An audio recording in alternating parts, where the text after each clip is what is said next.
Saya macam tertinggal tayat awal, cuma saya rasa macam masuk rakaat ketiga. Jadi saya tirukan je lah. Tanpa tayat awal. Saya rasa 6 rakaat dah. Jadi macam mana tu? Agak 6 rakaat tu.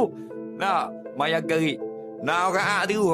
Nah, siapa yang tertinggal tayat awal, belum lagi berdiri rakaat ketiga, sunat dia duduk balik. Sama ada baru bangun sikit, bangun separuh, atau bangun banyak dah, belum lagi berdiri tegak. Tapi kalau sudah berdiri tegak, haram turun semula dalam fiqh Syafi'i, batal sembahyang. Okey? Dah sujud sawi ke mana?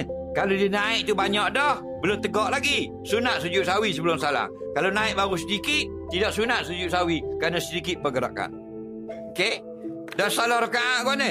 Dia sembahyang subuh jadi pening kepala, duk mikir minyak mahal. 6 rakaat sembahyang subuh.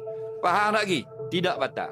Tapi kalau sengaja tambah, walau serakaat, batal sembahyang dan berdosa. Soalan seterusnya,